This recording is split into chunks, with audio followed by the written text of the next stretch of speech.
নমস্কার, দেখছেন talk to Bangla. আমি অভিষেক রয়েছে আপনাদের সাথে। এই মুহূর্তে যে খবর নিয়ে উপস্থিত হয়েছি, 150 কোটি জনগণের দেশের একজন প্রধানমন্ত্রী যদি চুপ করে থাকেন, তাহলে তার ফলাফলটা সম্পূর্ণভাবে এসে পড়ে 150 কোটি জনতার ওপর।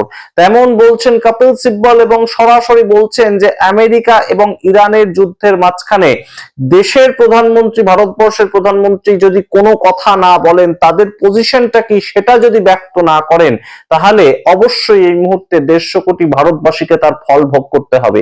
কেন দেশের প্রধানমন্ত্রী, যিনি নিজেকে বিশ্বগুরু বলে দাবি করেন এবং বিজেপির তরফ থেকে সেটা প্রচার করা হয়, কেন কোনো কথা বলছেন না? ইরান এবং আমেরিকার যুদ্ধের মাঝখানে ভারতবর্ষের পজিশনটাকে ক্লিয়ার করছেন না, সেটাকে সম্পূর্ণভাবে কপিল সিব্বল কটাক্ষ করেছেন এবং তিনি ইতিহাস থেকে ভূগোল এবং অর্থনীতির সমস্ত কিছুর পাঠ পড়িয়েছেন কেন্দ্রীয় সরকারকে এবং তার সঙ্গে গুরুত্বপূর্ণভাবে বুঝিয়েছেন যে এই যে যুদ্ধটা চলছে আমেরিকা এবং ইরানের মধ্যে, তাতে আমেরিকার সঙ্গে একটা বাণিজ্যিক চুক্তি হয়েছে বলে দেশের প্রধানমন্ত্রী হয়তো সম্পূর্ণ চুপ করে থাকতে বাধ্য হচ্ছেন, কিন্তু তিনি ভুলে গেছেন যে এই যে বাণিজ্য, এই বাণিজ্যের মূল ভিত্তিটা কি? বাণিজ্য চুক্তি তো তখনই হবে যখন বাণিজ্য থাকবে, এবং বাণিজ্য তখনই হবে যখন তার মূল ভিত্তিটা থাকবে। মূল ভিত্তিটা হচ্ছে গ্যাস এবং তেল, অর্থাৎ জ্বালানি ছাড়া কোনো বাণিজ্য হতে পারে না। সেই জায়গাটা যদি দেশের প্রধানমন্ত্রী ভুলে যান এবং সেই যে তেল এবং জ্বালানিটা আসে মিডল ইস্টের বিভিন্ন দেশ থেকে, সেটা যদি দেশের প্রধানমন্ত্রী ভুলে যান, তাহলে তো হবে না। তাকে বলতে হবে ভারতবর্ষের এই মুহূর্তে পজিশনটা কি। আপনারা শুনুন কপিল সিব্বলের অত্যন্ত গুরুত্বপূর্ণ একটা প্রেস কনফারেন্সের কিছুটা অংশ, এবং অবশ্যই আপনাদের মতামত কমেন্ট বক্সে কমেন্ট করুন। इसके पीछे भाव ये है कि हमारा जो व्यापार है वो अमेरिका के ऊपर निर्भर है, क्योंकि ज्यादातर हम अमेरिका को एक्सपोर्ट करते हैं, निर्यात करते हैं। लेकिन एक्सपोर्ट कैसे करेंगे? हमारे पास एनर्जी नहीं होगी। एक्सपोर्ट तो तब होगा ना अगर हमारे पास एनर्जी होगी। और एनर्जी कहां से आती है? कहां से आती है एनर्जी? 50% क्रूड ऑयल हॉर्मोज से आता है। वो बंद हो गई तो हमारी टेक्सटाइल फैक्ट्री नहीं चलेंगी, वो दम गई तो हमारे प्लांट्स नहीं चलेंगे, वो बंद हुई तो हमारे क्रेमेटोरियम्स नहीं चलेंगे। हर चीज तो एनर्जी से होती है ना। तो खतरा तो हमें क्या है?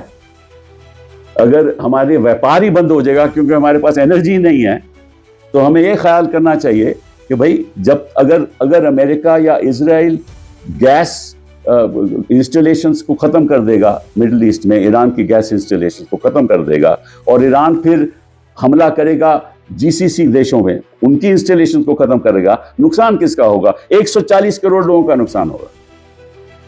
और अगर 140 करोड़ों का नुकसान हुआ तो निश्चित रूप से व्यापार कहां से होगा? तो आप व्यापार को प्राथमिकता देना चाहते हो और हम एनर्जी को प्राथमिक देना चाहते हैं, क्योंकि बिना एनर्जी के व्यापार हो ही नहीं सकता।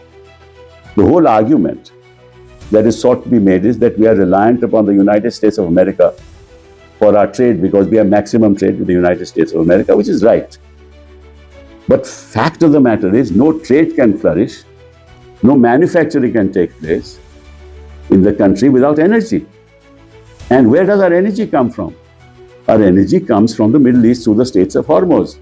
50% of crude oil we get through the Straits of Hormuz. And 80 to 90% of our LPG requirement, liquid petroleum gas, comes from the Hormuz Strait.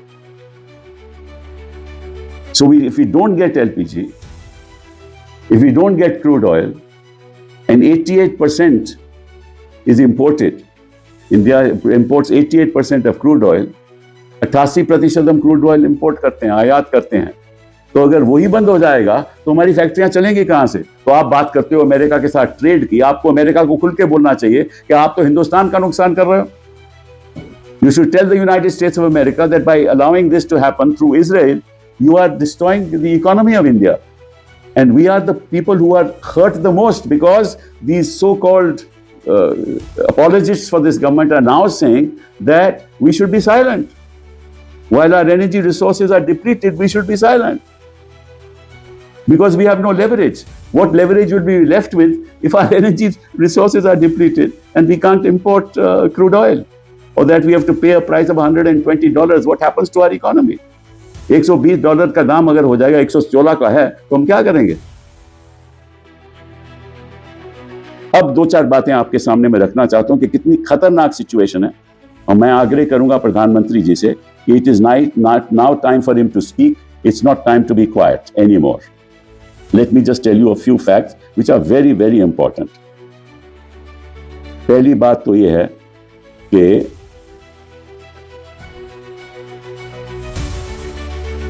कि जो हमला हुआ, पीछे ही जो हमला हुआ वो ईरान की गैस, जिसको हम कहते हैं साउथ पार्स, उस पे हमला हुआ मार्च 18 को. And South Pars gas field दुनिया की सबसे ऑफशोर गैस फील्ड है, जिसमें मैक्सिमम रिजर्व्स हैं. दुनिया में मैक्सिमम रिजर्व्स. उस पे हमला कर दिया इजराइल ने.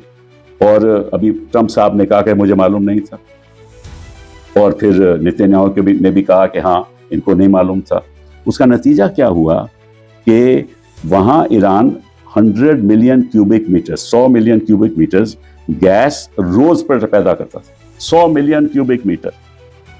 और 80% डोमेस्टिक गैस की सप्लाई ईरान की वहां से आती है, 80%. और उसका नतीजा क्या हुआ कि ईरान ने रिटेलिएट किया कि आप हमारी गैस एस्टेब्लिशमेंट को खत्म करोगे तो हम आपके भी एस्टेब्लिशमेंट को खत्म करेंगे. तो क्या ईरान ने क्या किया? कतार के Ras Laffan, which is the world's largest LNG terminal, liquid petroleum gas terminal, उसमें हमला कर दिया.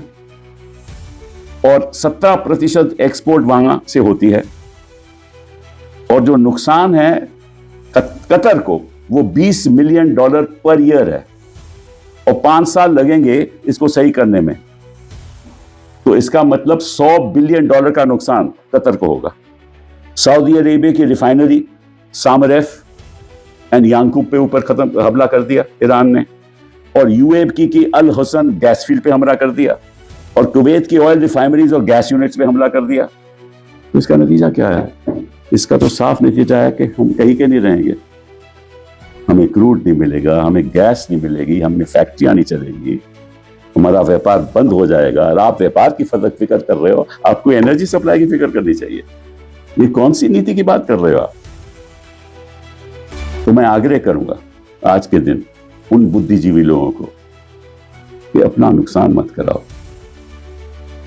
ये चुप रहने का वक्त नहीं है. और अगर आप चुप रहोगे तो आप हिंदुस्तान की जनता के साथ अन्याय कर रहे हैं. I request this government and the Prime Minister of India, this is not the time to keep quiet. The retaliation of Iran to the petroleum and gas resources in the Gulf countries will ultimately destroy our economy, because we depend on LPG, we depend on gas from there, we depend on crude oil from there through the Straits of Hormuz. And it will take years for all these resources to be put back in place. What you should do, what this government should do, and I request the Prime Minister to do, is to make a statement in public that please do not, through this war, destroy the economic future of India. This is what you are doing by keeping quiet. Stand up. Stand up. The 140 crore people are with you. We are ready to take the consequences. अभी अब तो लाल आंख दिखाने वाले में से हो, तो अब आपने कान सुनना भी बंद कर दिया, बोलना भी बंद कर दिया, और देखना भी बंद कर दिया. वो किस लिए? सत्ता में रहने के लिए. सत्ता तो आती जाती है, लेकिन देश की बर्बादी होगी अगर आप चुप रहोगे. और कोई अंतर्राष्ट्रीय स्तर पे आपकी कोई इज्जत नहीं करेगा. Nobody in this world will respect you if you continue to be quiet. Neither the people of India nor the world, because the people of India are seeing the cowardly policies of this government. Why is this government quiet? Because they are afraid to speak. ये डरते हैं. इसीलिए पिछले कई दिनों में आपको कहीं पता चला कि हमारे प्रधानमंत्री जी ने सीधी डोनाल्ड ट्रंप जी से बात की? मुझे तो नहीं खबर ऐसी आई. और अगर नेतन्याहू से बात हुई थी तो पहली बार मार्च 1 पे बात हुई, उससे पहले दिसंबर में हुई थी। तो ये और ओमान ने आज कहा है, ओमान ने कहा है कि आप समझौता करिए, आप दोबारा टेबल पे आइए ताकि बातचीत से समझौता हो, क्योंकि सभी जानते हैं, सारी अरब देश भी जानता है कि उनका इतना ज्यादा नुकसान होगा। अब कहते हैं कि देखिए हमारी ऐसी गजब की कूटनीति है कि हमारे पास अपना ईरान ने हमें 2 शिप्स भेज दिए हैं और साथ में अभी 26 और शिपें जो आने वाले हैं। देखिए ईरान की बात तो साफ साफ है, ईरान बेचेगा तो उसकी आर्थिक स्थिति ठीक होगी ना, उसको तो बेचना जरूरी है, इसलिए वे बेच रहा है, इसलिए नहीं कि वो आपके पक्ष में है।